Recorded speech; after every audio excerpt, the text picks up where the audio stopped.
Hello, hello, hello, everybody. Thank you for joining us for the Wednesday night Help Create live cast. If you want to support this, podcast, this live stream rather, and other podcast projects, other creative projects, you can support us over at Patreon. Of course, we are at Patreon, and I'm going to throw this in the comments as well because that is a long address. We're going to get that fixed in just a little bit. But the main thing is I'm going to drop it in the comments right now, so everybody who wants to support us by visiting the Patreon can do so. So I'm really excited for tonight's show. Lots of stuff to talk about. First, sorry I'm a little late, and by a little late I mean actually a day late, as well as an hour late to what I thought was going to be a 9 p.m. Live stream. Ended up being a 10 p.m. live stream. Things came up. The boyfriend is in Europe, and the pet sitter could not get to the house, so I had to run over to the boyfriend's apartment and let out his dog and take care of his little doggy, which is adorable. So we are going to be talking about a lot of things tonight, but a lot of this is going to be revolving around films, particularly liberty-based films. We're going to be talking about that in the kind of the latter half of this, but I want to run through some quick headlines real quick as we're getting started, as folks are starting to join the stream. We'll talk about some news and views and other things that will get us started. Hello, hello, hello. Glad I'm feeling better. Yes, I'm glad I'm feeling better too. Hope I am feeling better. I am. I'm actually holding down food, which is nice. I'm feeling a lot better than I was yesterday. I felt pretty awful yesterday. You would not have wanted to see me on camera, but tonight I am ready to go. But let's start talking about some of the news that's been going on. I think we'll start with some lighthearted stuff. So, two entertainment things I do want to talk about this week. First is thanking somebody who has been really a pillar of the music industry for over 5 decades now, and just had their last concert, and that is the Prince of Darkness himself, Ozzy Osbourne. And I want to shout out Ozzy Osbourne and say thank you. He just had his final concert that just happened in Birmingham, England. Is a 9-hour concert where he headlined, of course, with Black Sabbath. It's amazing. If you have not watched it, you can check it out. It is streaming online if you want to purchase video on demand. It goes to charity. And one of the reasons why I'm so excited about this last concert that he had was he kind of went out on his terms. Ozzy had neck surgery right around the time of COVID, and he thought at the time, hey, I'll be recovered by the time the world gets back together. I'll start touring again. And that just really never materialized for him because, he kind of lost the ability to walk. Really, he's advancing in age. The neck surgery that he had made walking very difficult for him. He was kind of confined to a chair a lot of the times. And, for a long time, he was not touring. And he realized he wanted to go out on his own terms. He wanted to have a final concert. And he did so sitting in a chair and still sound pretty amazing. Thank you, Scientific Libertarian, for reposting the stream. By the way, if you guys could all repost this stream if you're on X, share this stream if you're on Facebook, or like and subscribe to the channel if you're on YouTube, that'd be great. But Ozzy, he gave one hell of a performance. In addition to a lot of other amazing metal bands, it was probably like a who's who of the metal community. Bands like Metallica, Tool, Anthrax. There was like several super groups on stage. Guns N' Roses, and boy, Axl's rough. Steven Tyler still kicking it in the 70s. He did a great job up there. But it was a fantastic show. But I just want to say thank you so much to Ozzy Osbourne for being such a pillar in the musical community. You kind of were a godfather, a creator, a revolutionary in terms of heavy metal and rock music, and also in terms of reality television. The Osbournes, is some of the best reality TV. I will take the Osbournes over the Kardashians any day of the week. But just wanted to shout out and say thank you to Ozzy for an amazing final show, really giving it his all. You could see that he wanted to be able to jump up and run around on stage, but was not able to do that. But his voice still sounded great, and considering his age and his health. And so, so thank you to Ozzy Osbourne. That I just wanted to throw that out there quickly at first. Second, little bit of just some pop culture thing I want to talk about before we get into libertarian films. I want to talk about a film that I watched again this week. I watched it when it was in theaters. It's now premiering on Max. If you want to check it out, and that is the movie Sinners. Sinners is a fantastic film. If you have not seen it, it is a movie. Really, it is a movie that really speaks to me as a Southerner. And it's just beautiful. It sounds amazing. If you like uh, blues music, you will love this film. If you like vampire films, spoiler alert, there are vampires in this movie. You will love this. It's set in the 1930s in Mississippi, during the time of of Jim Crow. But it really tells a fantastic story.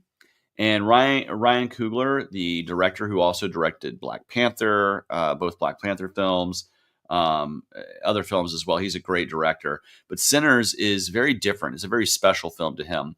In fact, when he was putting the rights out there for the film to be distributed, he had to make, Warner Brothers made an agreement with him that he will own the rights to this film and to the characters after 25 years, which is a very rare thing in the film industry.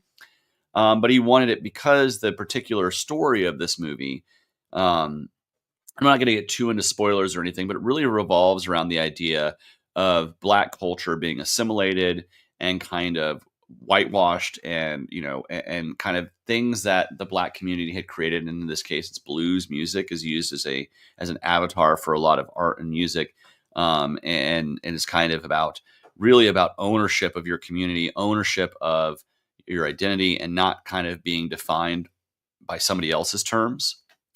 So I really, really liked the film a lot. Yeah, and it's just extremely well acted. Like, it's got Michael B. Jordan playing two different parts. He's amazing. The actor Miles Canton, his first film ever.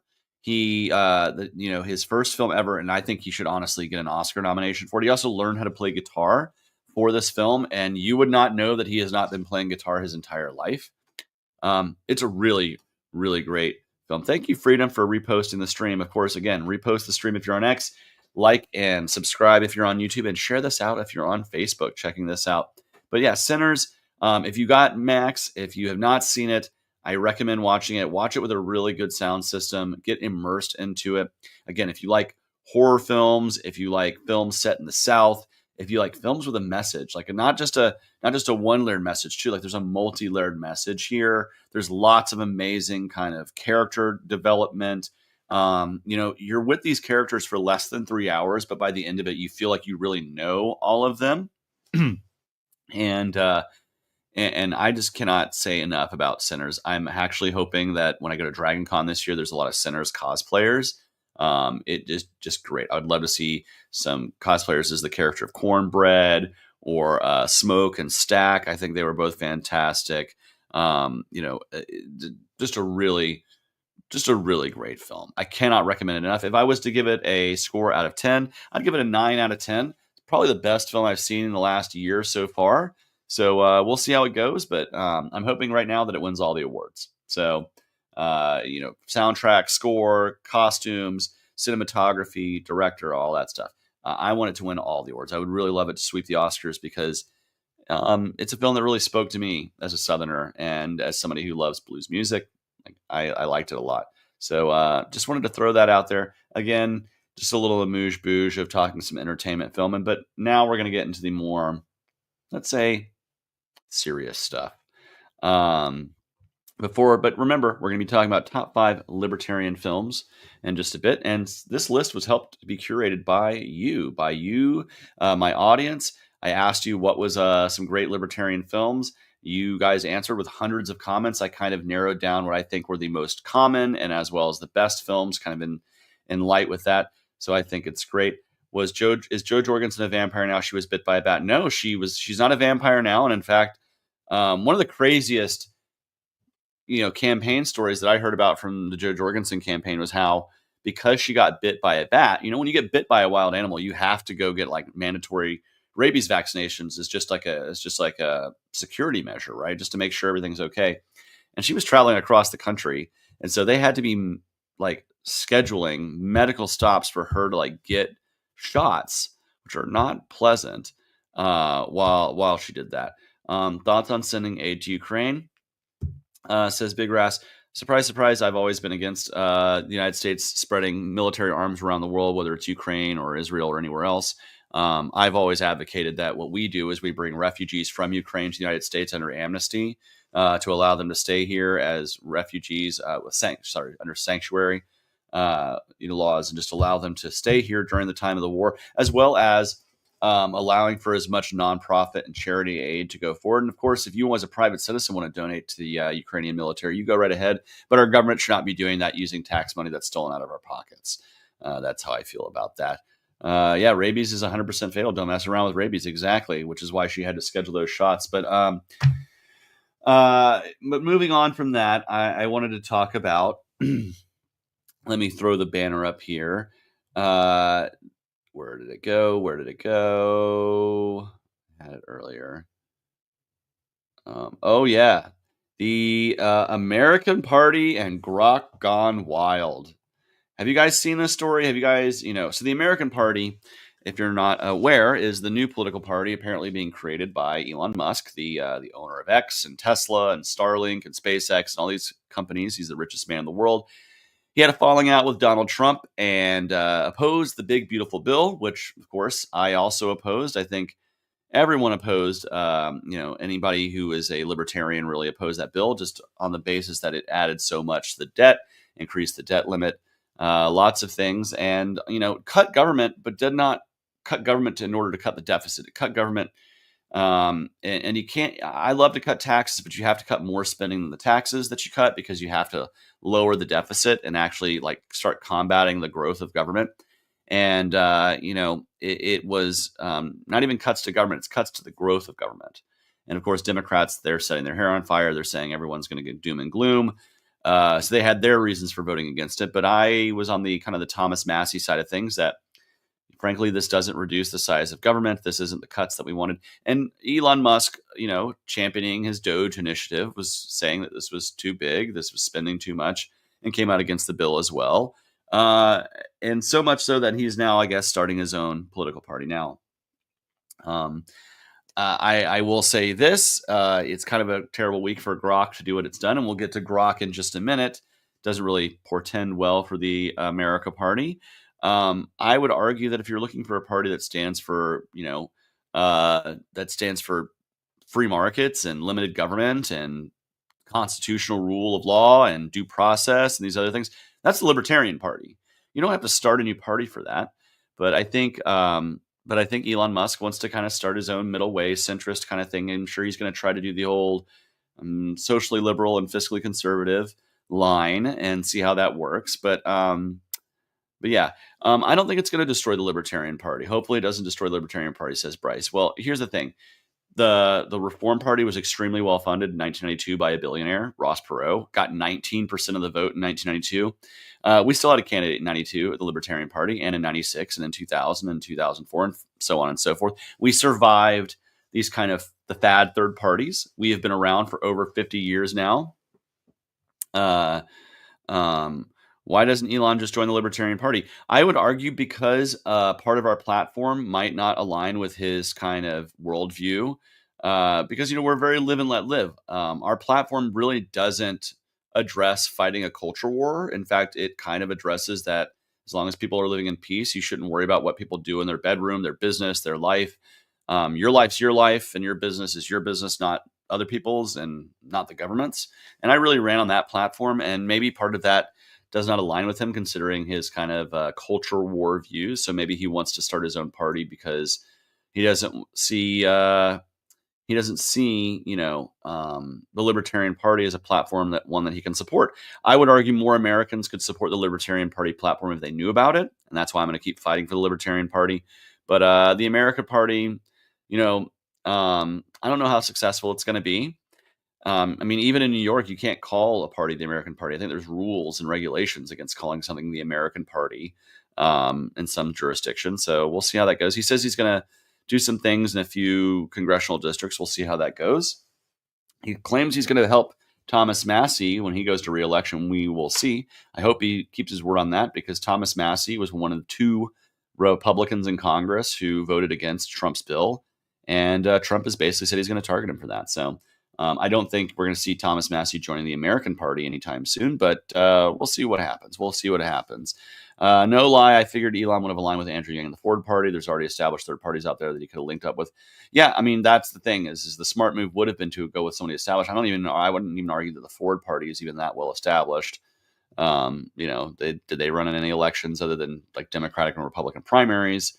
But we'll see. But Grok Gone Wild is the more interesting story, I think. And this is why I'm kind of glad Elon is doing his own thing and not really trying to join the Libertarian Party, because really the stink is on. And that has a lot to do with this AI. Elon was not happy about the fact that his AI was being kind of honest and truthful about things. He was saying it was taking too many mainstream media narratives, even though, they had for months and months and months been like modifying Grok to be its own little thing. And apparently they turned off the politically correct filters, and Grok kind of went crazy, y'all. Grok went nuts. And, this is, if anything makes me go, we're going to hit Skynet one day, it's watching an AI from a social media platform going from like just generally trying to, the most common thing I think I see Grok doing is when people go, Grok, is this true? And then Grok will spit out something that sometimes is true and sometimes is not, which is why, by the way, don't take AI's word for it when they tell you something. Like, you do need to still research stuff. Don't be a fucking idiot. I hate to say that, but I mean, so many people out there, they're just like, well, the AI said this. Yeah, well, AI makes up stuff all the time. AI is not smart. AI is a bunch of algorithms programmed together. I'm not even the most tech savvy guy, but what I can tell you is we're not Skynet yet. But let's hope that if we ever get to that advanced AI, it's not Grok, because Grok started, let's just say, spouting some. I mean, I think spouting anti-Semitism is a mild way to say it. It really started spouting lots of horrible things about people throwing out very, very, blatant anti-Semitic tropes. I don't think anybody can argue with that, considering, hours into this whole thing, it started calling itself Mecha Hitler, which is like, yikes, man, yikes. That seems to be more than just un-PC. That seems to be like there was a line crossed somewhere. I don't know how they program it, how it's worked, how the algorithms work, but it seems to me that you could make an algorithm that's not necessarily like politically correct, that's also not calling itself Mecha Hitler. I mean, I just think maybe there's a spectrum there. Just maybe. One day I hope AI will be flawless because it burnt my damn chicken the other day. No, you burnt your chicken. You trusted the AI. Don't trust the AI. That's on you. You burnt the chicken. Unless the AI was operating your oven, in which case, if that's the case, that's a very cool oven you got. But AI is great, but it's in a very early state. Yeah, there's lots of potential for AI. AI will create new automation and really remove a lot of the need for a lot of labor, frankly, whether it's mental or physical labor. It has great potential. AI has told me many wrong things before. Yeah, AI does screw up things quite a bit. So it's not perfect, and certainly Grok is not perfect. It is let's just say broken. I don't think it's working right now. I think it was only sharing images last time I checked, and people were trying to test it and make it say horrible things through images. I also think part of this is the audience that Grok is exposed to on X. I think with the way Elon has run his platform, it has allowed just really terrible voices to move forward, which is why, by the way, the CEO of Twitter quit, because this Grok, I don't know if the Grok tirade against her and saying she'd be great at sleeping with black men in particular. I'm not saying that. Literally, the AI said this about the Twitter CEO. It went on some sort of weird X-rated tirade about how great she would be at sleeping with people, and she resigned less than 24 hours later. I don't think that's coincidental, but I also think she probably was really tired of having to try to bring advertisers back to a platform that is just really poisoned a lot of the time. And I say this as somebody who's on X a lot, but yeah. So I agree with Seth MacFarlane's take on it. It's going to be a good tool, but it's not going to replace human innovation. I guarantee you, in a few years, they will be able to make full Family Guy cartoons using AI that will be basically indistinguishable from what's created today. I am telling you this. I believe there's already like an AI that's basically like an AI Seinfeld kind of animation that runs all the time and just has conversations amongst the four characters. Really weird. I watched that for, I had a couple drinks one night with some friends and that was on the monitor and we were just watching that for a bit. Really crazy stuff. And I wonder if it's still running. I'll have to look that up. But AI is insane with entertainment. Pretty soon you're going to be able to have like a Family Guy channel where AI will be just churning out Family Guy or something like that, right? Just being able to create it from itself. That's really weird. Greetings from Turkey. Hey, greetings from Turkey. Uh-oh. Chase is going to get anti-free speech allegations. No. Run your business how you want to run your business, but is it making you money? And that's the question, right? Yeah, while Grok may not be politically correct anymore, that doesn't correlate to any increased truth or factual levels. Exactly. It just makes it different, and different not in a good way. Different in a really bad way. Certainly bad for business. I think it's pretty terrible.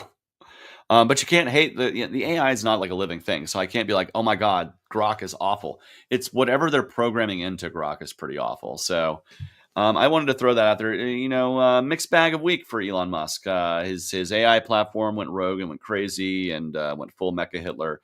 Meanwhile, he's trying to create the American Party. And last I checked, Americans don't like Hitler. Never have, never will. Right? So we'll see. It's kind of a contradiction. Anyway, but moving right along, Elon's not the only guy having a bad week. Let's be frank. Donald Trump not having the best week either.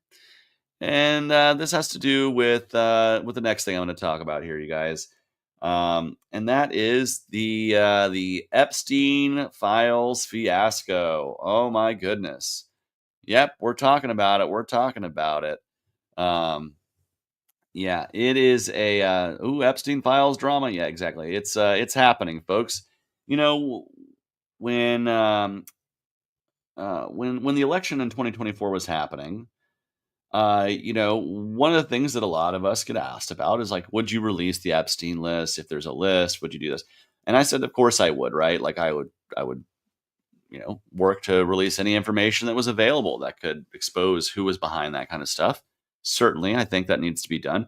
It seems that the Trump administration was very much in agreement with that going into the 2024 election. They were all about it. In fact, there's a clip, Theo Vaughn here. Let me see.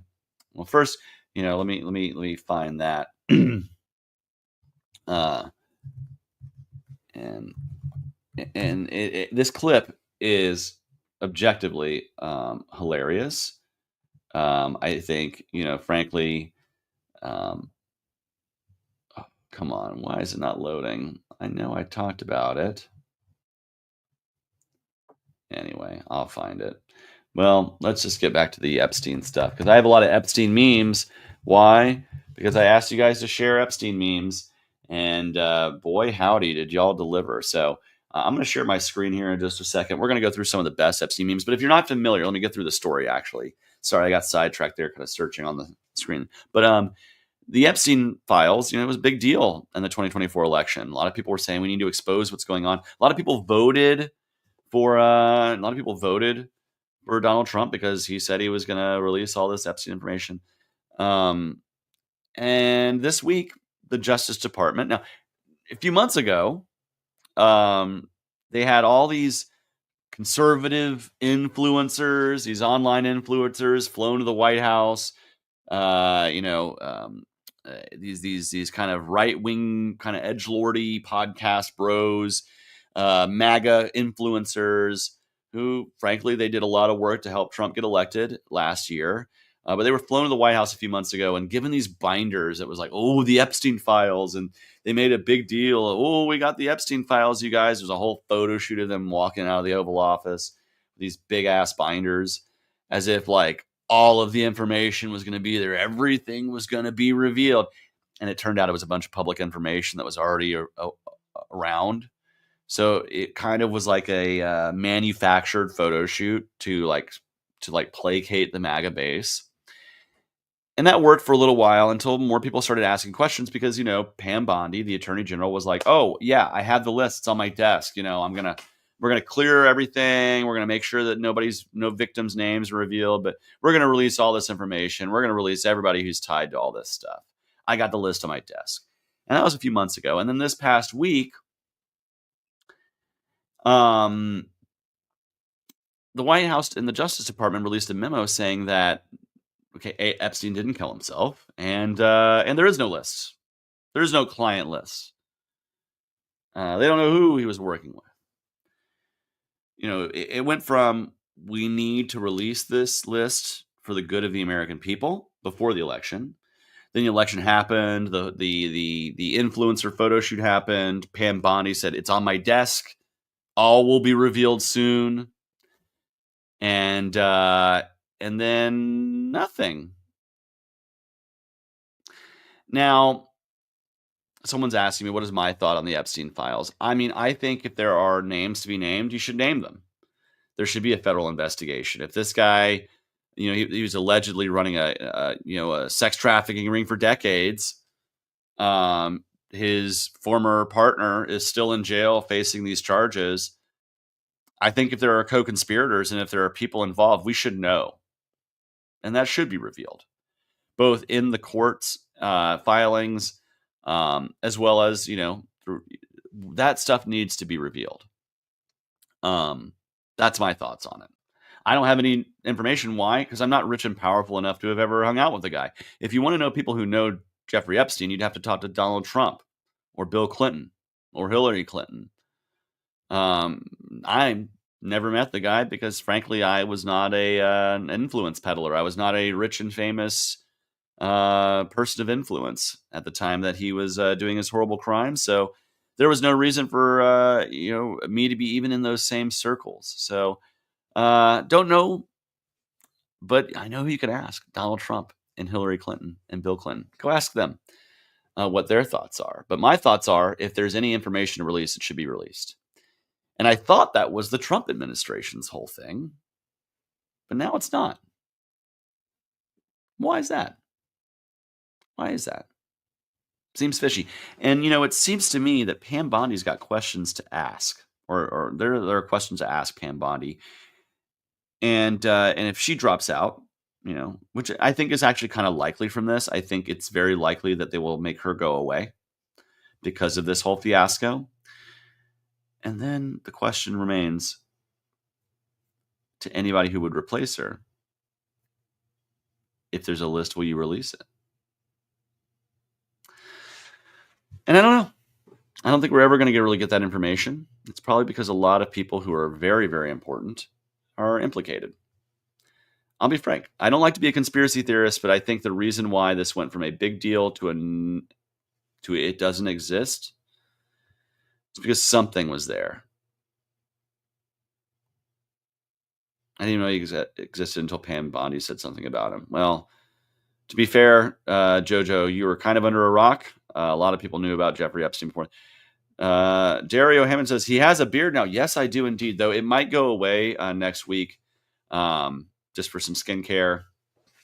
Might have to get rid of the beard for a little while, but it grows back. It's hair, and I do love having it grow back. So we'll see if I have a beard next week on the stream. Stay tuned. Next week, will I have a beard or will I not have a beard?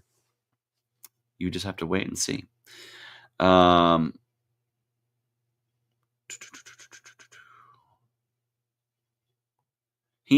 Trump is all over the map and used to be all in with the Clintons. Yeah, he went to their wedding, or did they go to Trump's wedding? I can't remember which one it is.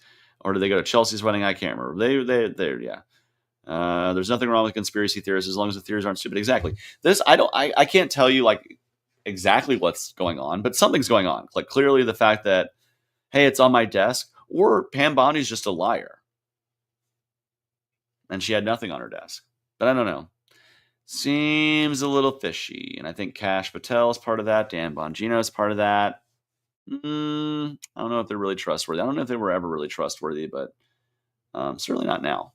So Those are just kind of the headlines. I have one last headline I want to talk about, and that is the anti-ICE demonstrations going on in San Francisco. If you have not seen what happened today in San Francisco, ICE raids were happening in downtown, and very, very brave citizens tried to stop ICE from just snatching people off the streets. They did everything they could. They were jumping on the hood of vehicles, trying to pull people back out of the cars, trying to separate them from the officers. So many of these masked ICE officers who don't identify themselves, don't present a warrant, we're just snatching people off the streets. It's criminal what they're doing. It's awful what they're doing. We need to stand up and speak out against it.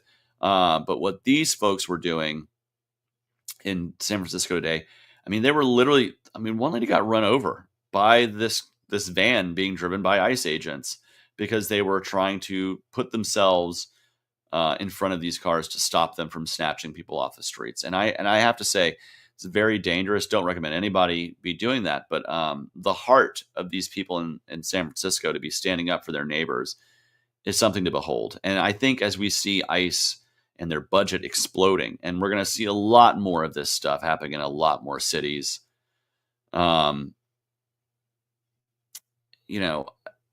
going to be more and more people standing up. And I think it's going to reach a tipping point. I think what I saw in San Francisco today, have you ever seen the movie A Bug's Life from Pixar? And it's about grasshoppers and ants, and the grasshoppers control the ants, and they got to keep the ants down, and it's because the ants outnumber the grasshoppers, 1,000 to 1, and if the ants ever realize their strength, the grasshoppers are screwed. And I think that's what we're starting to see. We're starting to see that just a few dozen people standing up to these agents had them swarming, panicked, and was preventing them for a while from doing what they were trying to do. And I think more people are going to start doing this. And I think the government is in the FAFO, fuck around, find out. I think they're in the fucking around part. They're going to find out pretty soon. It's just a prediction, and it's not actually. As the great Paul Heyman, the WWE, says, that's not a prediction, that's a spoiler. The people are getting sick of it. And they are going to rise up. And they are going to push back against our government. And these feds, these agents coming into our neighborhoods and abusing our neighbors. I've always advocated peaceful, nonviolent resistance. Even if that puts you in situations where you are getting yourself arrested. That is a particular kind of protest that not everybody is suited for, but some people are able to do it. And those people have, cojones. But for me, seeing the footage that I saw out of San Francisco today was a real wake-up call. And I hope it's a wake-up call for the government, too. They realize that people are waking up to this, and they're not going to go away with this whole alligator Alcatraz thing. Speaking of, Bryce says, I have a strong feeling the next Dem president won't close alligator Alcatraz. I hope they do, but it would not surprise me if they don't. That's the nature of the two-party system. Yeah. These series of events are not going to go over well with Hispanics on voting day. Exactly. Many of these people are Hispanics who voted for Trump because they thought he was going to go after criminals. And he's going after day laborers and healthcare workers and hotel workers and moms and grandmothers and children, and not cartels. And so I just want to say, seeing these guys doing what they're doing, and again, I don't recommend jumping on the hoods of cars. It's very dangerous. You can really hurt yourself. You can get yourself killed doing that. But I understand the spirit of what they're doing, and it's saying something. And I think we're going to see more of this going on in the future. So if you haven't seen it, it's all over TikTok. Just look up like anti-ICE or ICE San Francisco. You'll find it. Some crazy footage. I might try to find some of it in just a minute by the end of this. But that's kind of the last news item that I have before we get into this week's kind of live stream topic. By the way, if you know somebody who wants to be a guest on this podcast, who is either doing some sort of art or a creative project, or runs an organization or is doing some sort of project that helps their fellow man, the name of this live stream is the Help Create live stream. Help Create is also the name of the Patreon that you can support by going to our Patreon and becoming a patron. We will be shooting some exclusive podcast content, riff tracks to movies that you can enjoy while you're watching one of my favorite films. And in fact, if you become a patron today at any level, $1 to $100 or more, you can donate whatever you want. But if you're from $1 or more, you're going to be part of the community that will be able to decide what the first riff track film is going to be. And it's going to be a 90s explosion, you guys. So I just want to go ahead and let you know the 4 films you'll get to choose from if you join the Patreon.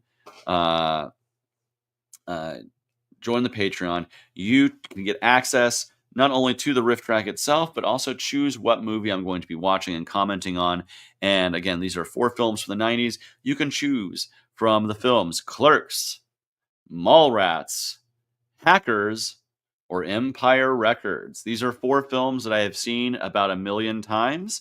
They were on a VHS tape that my brother gave me when I was a kid, and it was basically what I watched all the time. So you get to choose. If you join the Patreon today, and I'm going to drop the Patreon link right here in the comments to this. If you join the Patreon, you get to choose what film I do a riff track of. And again, the 4 choices you have for this month are Clerks, directed by Kevin Smith, another Kevin Smith film, Mallrats, and then 2 other great 90s films, and that is Hackers or Empire Records. Damn the man, save the empire. So those are the 4 films you will get to choose from if you join the Patreon in the next month. Any Star Trek in the future? Oh, there will be a Star Trek riff tracks, both for television episodes and films, if you join the Patreon. Stay tuned for that. But join the Patreon because we're also going to be creating an exclusive Discord coming up as well. So stay tuned for all of these. I'm very excited about all of these projects coming up, but we do need your help at the Patreon to help fund these projects, to help get a couple of podcasts off the ground that I want to be putting out there, but we do need editors for. We need additional funds for things like StreamYard and web hosting and other things. So if you can join the Patreon, we would be really excited. And again, if you join at any level, you'll get to help vote and you'll get access to the Discord. And I will be doing an entirely exclusive shout out to my patrons podcast live stream coming up in the future that only you will have access to. So I'm really excited about that. Am I a George Carlin guy? Hell yeah, I'm a George Carlin guy. Probably my favorite stand-up comedian, maybe top 2 or 3 if I were really to think hard about it, but he's great. He was great. I wish he was still alive today to talk about the insanity that we're going through right now. But without further ado, you guys, let's get into the main meat and potatoes of this week. Liberty-based films here on the Help Create podcast. So excited. Top 5 liberty or libertarian films. We got tons and tons of great content here to talk about. And I'm going to talk about these top 5 liberty films. And then to close out the stream, we're going to go through some of my favorite Epstein memes of the week, just to kind of close out on a more lighthearted and meme-filled way to go. But let's talk about liberty films. So I asked my audience, what are some great libertarian or liberty-based films? Hundreds and hundreds of comments, lots of different recommendations. And in fact, way too many. I tried to leave it to top 5 because I knew if I made a top 10, I'd be here all night. But I did want to throw some time for some honorable mentions. And these are all films that, by the way, I also limit it to films that I've seen because I really can't comment on things that I haven't seen in terms of my top 5 Liberty films. I'm sure there are some great choices. And in fact, some of the choices that you guys recommended that I have not seen yet are going to be on my future streaming list next as I'm traveling. I'll be traveling to Indiana in a couple weeks. I'll be traveling to Ohio in August. I'll be traveling to the UK in November. So I'll have plenty of times on planes to be watching films. So you guys have given me some great ones to think about. But some top 5 Liberty films. Get to honorable mentions before we get into the top 5. these, again, I've seen all of the films we're going to talk about today, but these four were great honorable mentions, just narrowly edged out of the top five. The first one being The Patriot with Mel Gibson. A lot of people recommended this movie. Libertarian-based film, maybe not liberty-based film, certainly, because it is about the American Revolution, or a historical fiction about the Revolution. But it is a fantastic movie. Love it. And, great performances in that film. All around, very good action in the film. And it was recommended by a ton of people, but it did make the honorable mentions, you guys. The next one I want to talk about is Serenity. Serenity is the film conclusion of the sci-fi series Firefly. It is a great film. It was a kind of a way to say goodbye to these characters who did not really get more than one season. They should have had multiple seasons of that show. But I'm glad Serenity exists. And I don't want to get too into it, but check it out. But first, check out Firefly. I would recommend that certainly first before you check out the film Serenity to really get the full thrust of it. Little Pink House is my third honorable mention. Little Pink House is based on a true story, the Kilo versus New London eminent domain case. Really well done. I find it to be a very entertaining film. And a great way to educate folks about eminent domain and how BS all that is. So check out that film. And then last but not least, gotta shout out the South Park guys, Trey Parker and Matt Stone, my two favorite libertarians, the first two libertarians I ever learned about, and their film Team America World Police. Oh my God, that film does such a mockery. Mocks the neocon post 9/11 national security state so well that as a libertarian, it makes me laugh so much. It is ridiculous. It is a almost X-rated puppet film. I mean, it's like it is like if the humor of South Park were turned up to 11 and then done with puppets. If you've not seen it, definitely not a kid's film, but yeah, check it out. I know I probably saw it way younger than I should have, but that's beside the point. Great film. Check out Team America World Police. I was like right in the age range, teenager, early 20s when that film came out, and holy crap, it is funny. So those are my honorable mentions, you guys. And that is mostly because they got mentioned at least once, and I had seen them, and I wanted to really bring them up. But now it's time for what I consider the top five. And there is one little cheat here you'll see in a bit. But without further ado, let's talk top five Liberty films. My number five is based on a fantastic graphic novel. In fact, I think the graphic novel is even better than the film, but that is V for Vendetta. Obviously, there's definitely libertarian anarchist themes throughout this film. The character V himself is an anarchist, wanting to tear down the fascistic government of Great Britain in a dystopian alter world, and is a great movie. Like, it is, speaking of chock full of action, like that is it's beautifully shot. Love Hugo Weaving as the character of V, but really it is about one man helping to inspire a nation to stand up and rise up against their fascist overlords in a very entertaining and violent way. It's a very great film. Again, I recommend the graphic novel even more. But if you're going to only have a couple hours and not be able to go through the graphic novel, or you you prefer a film, check it out. And it is the movie itself. I'm planning to buy the graphic novel. It sounds like I'd like it a lot. I haven't watched the movie yet, as I've heard it's watered down. It's not necessarily watered down. There's just only so much you can put into 2 hours, so they do have to edit selectively. But I think it was pretty well done. I do think the graphic novel, of course, is better. You do have to get used to the art style, though. It is definitely a distinct art style. So it's not the prettiest drawings, but it's just so well written. So, hey, Chase, how do you build a libertarians locally so that they can run for local races and care for community? You rock, Chase rocks. Well, it depends on where you're at, because in Georgia, ballot access is a real challenge for us here in terms of organizing locally to run candidates who are libertarians, which is why we're going to have to focus a lot on regaining statewide ballot access through petition drives. but also running candidates in nonpartisan races. But one of the ways you can build libertarians up locally is to start your own affiliate and have your affiliate do community service work, be visible forces for good in your community, see people, showing the libertarian, methodology of, hey, we don't need the government to do it. We'll do it ourselves. And once you do that, you can inspire other people to make positive changes in their community, see that libertarians aren't scary, that they're here to help. And I think that gets your foot in the door with a lot of people. So that would be my recommendation: is start an affiliate and have that affiliate find something good to do in their neighborhood to build that goodwill. So back to V for Vendetta. Have I seen Lord of the Flies? I read it in middle school. Yes. Oh, yeah. Of course, I've seen Lord of the Flies. Both the film, but the book, again, there is better. But V for Vendetta, bam, fantastic. It just says for Vendetta. I just noticed that. That should say V for Vendetta. I don't know why.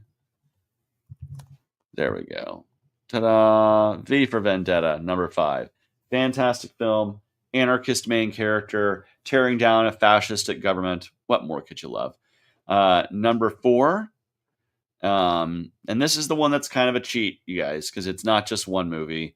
It's a franchise, and particularly the Star Wars films and Andor. And this is because the Star Wars films themselves, in particular the prequel trilogy, the original trilogy, and Rogue One. The sequel trilogy is kind of whatever. It's all over the place. But really, those 7 films, the prequels, the originals, and Rogue One, really tell a fantastic story from beginning to end about how a republic itself can be poisoned by the infiltration of fascism, the denial of rights, the utilizing of emergency powers to take away freedom and liberty, to build up that empire, and then what it takes to fight against that empire and to tear it down. And Andor certainly fits in there as well, because it kind of builds up the characters that you see in Rogue One. But really, the Star Wars films, you see how government manipulates and creates wars to basically build up their own power. The separatists that you see in the prequels are kind of victims of Palpatine and his scheming and planning, and in doing so, become pawns in a game that is built to destroy the Republic from within. And there are a lot of themes that you can really take from Star Wars and apply to the real world.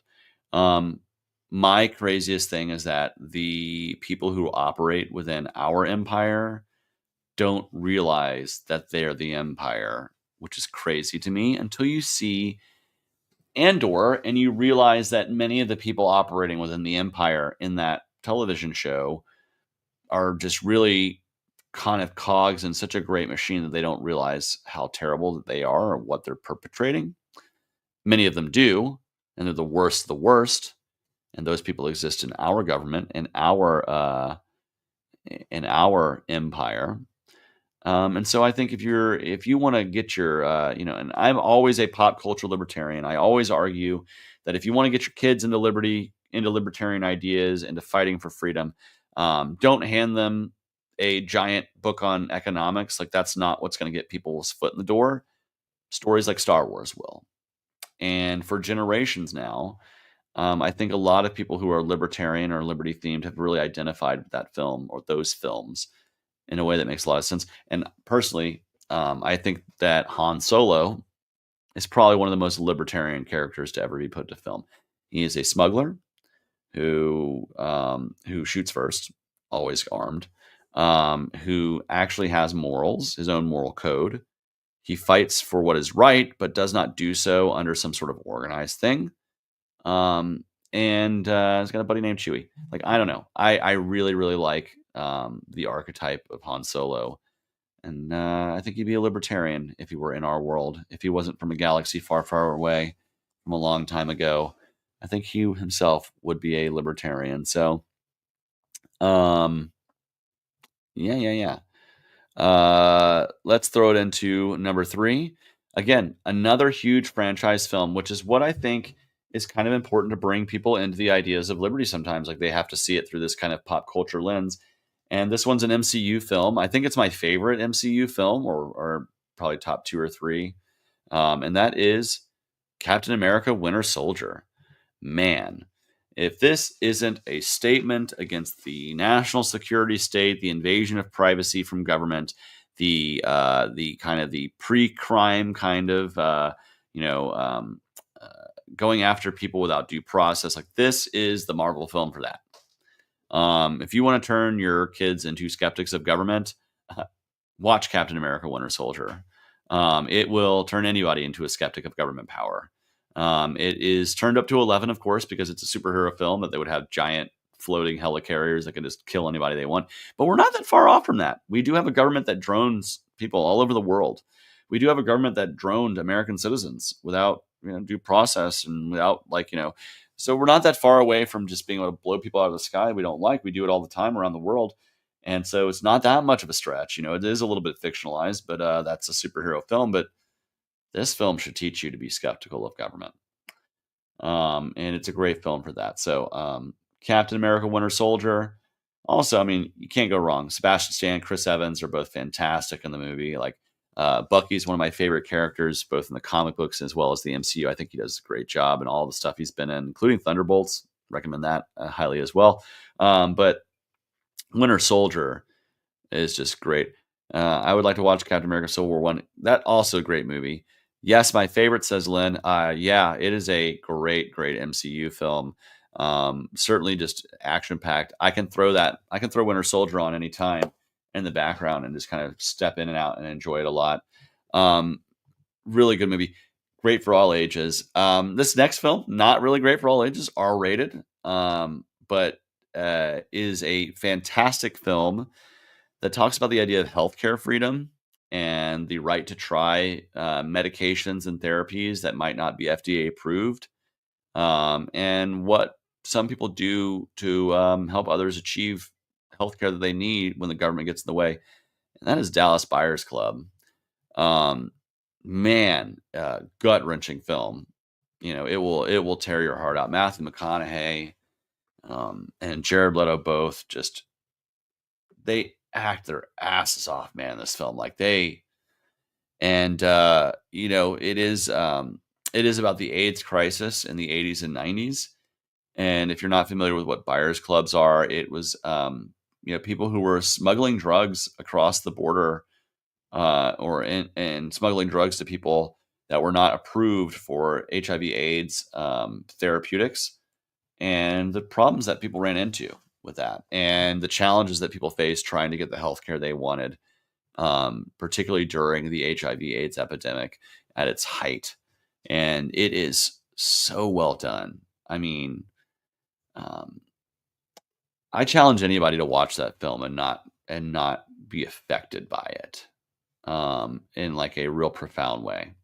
And I would say that even to people who are not necessarily LGBTQ friendly. In fact, this is one of the films that I recommend to libertarians who are maybe not socially conscious about the struggles that the LGBTQ community went through during this epidemic, and how the government and the healthcare apparatus of the government, led by Anthony Fauci at the time, by the way, got in the way of so many people accessing care and medications and therapies that they wanted, because the government thought they knew what was best for people. And so this is a film that I've only seen it a couple times. It's not a film you want to watch. Unlike Captain America's Winter Soldier, this is not a movie I can just put on in the background and just love and just watch anytime I want. But it is a very powerful film. I put it number 2 for a reason, because I think it's a movie that, see, these other films that I put, Captain America, Star Wars, V for Vendetta, I think they have been seen by many, many more people than Dallas Buyers Club. Dallas Buyers Club, I would say, is the kind of the dark horse of my picks. But that leads me to number 1, and it's definitely number 1 for a reason. It was the most commented film. I think the most beloved film universally amongst the audience that commented on this, and it is just a great movie, and can't recommend it enough. And that, my friends, is Ghostbusters. Ghostbusters, I think, is the number one libertarian film. The number one libertarian film is Ghostbusters, I think. And why? Well, if you haven't seen Ghostbusters, I'm sure you know the song, you kind of know it from pop culture, but if you've never seen the film, it is about a group of scientists who start a business to combat the paranormal, and they are capturing ghosts and holding them in their kind of containment unit. And the EPA are the real villains of this movie. I mean, there are ghost villains as well, but like the EPA are the people who screw everything up because they walk into a situation, uh, they don't know anything about it. They think they can just regulate this thing without any kind of asking of the experts, and and um, and they basically f it all up for for the city of New York. And it's ultimately this group of free market scientists who have their own business who save the city from the ghost. It's also hilarious. I mean, the cast is fantastic. One of the best films of all time, and I cannot recommend it enough. Ghostbusters. It is a great film. Jojo is asking if I've seen the remakes. I have not seen any of the new ones, other than Ghostbusters 2. I have not seen. I started to try to watch the all female one. Just was not holding my attention. No shade to any of them. It was just not the best movie, and I didn't watch any of the other two that came out after that. So maybe I need to catch up on watch them. Are they any good? Tell me in the comments. Are the newer ones, other than the all ladies one? I think it was from like 2016, 2017. What about the new ones, the Paul Rudd ones? Were those any good? I don't know. But those are my top five libertarian films. Again, in order. Number 5, V for Vendetta. Number 4, it's a bit of a cheat, but the Star Wars films and Andor. Let's just take it all as one thing. Number 3, Captain America Winter Soldier. Probably the best MCU film out there. Number 2, Dallas Buyers Club. Matthew McConaughey killed it in that movie. Number 1, With a Bullet. Ghostbusters, baby. That is the one that was most commented by my audience when I said, what is your opinion, the best libertarian film out there? Now I said at the very end, we were going to go through some fun memes. We are going to go through some fun memes, you guys, because I wanted to share this right here. I asked people to drop their best Epstein memes. And I said, show them to me. Show them to me, Rachel. And so here they are. And there is no Epstein files in Ba Sing Se, says the Liberty Policy Alliance. It's a great Avatar: The Last Airbender reference.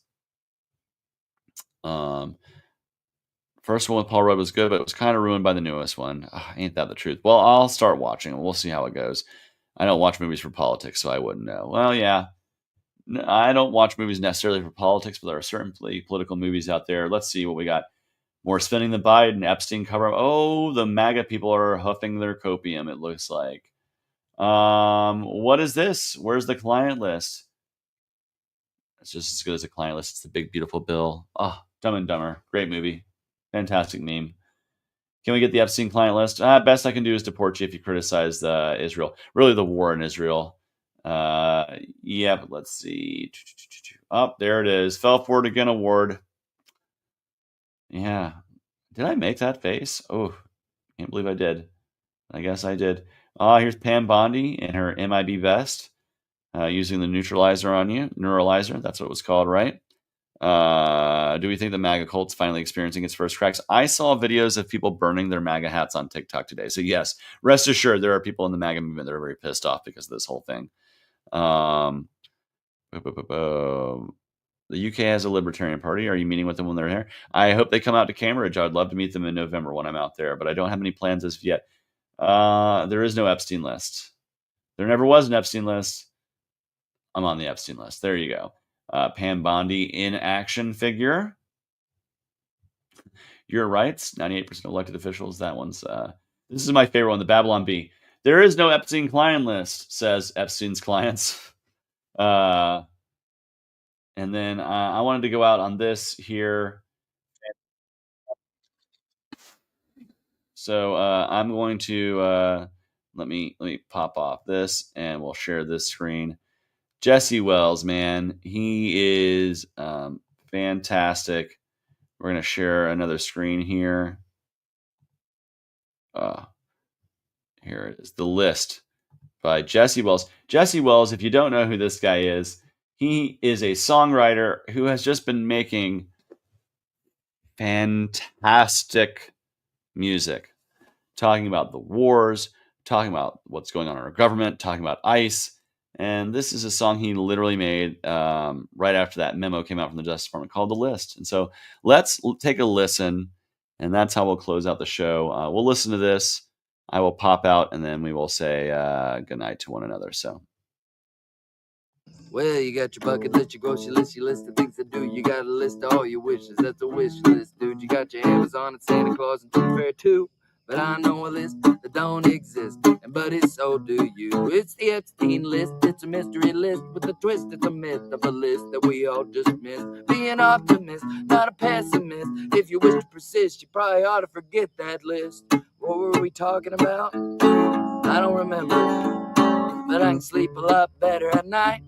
Yeah, life can just go along, knowing there's 10,000 hours of sunshine and flowers and nobody doing a damn thing wrong. Hear no, see no damn Bongino cash patel. Well, I wouldn't want to be a sweating man with bulging eyes. Now tell me them fellas ain't compromised. Any implicated dude will tell you anybody on the big list knows just how far the folks in charge will go to keep the status quo. So when the war bell rings, the song that they'll sing is a song that we well know. Ow, ow. So it's off to war I go. Well, they said they's gonna fix it, but now they're all complicit. They owe, they owe, they owe, they owe, they owe. So it's off to war we go. We'll send the poor off to war. What else are we for? They owe, they owe, they owe, they owe.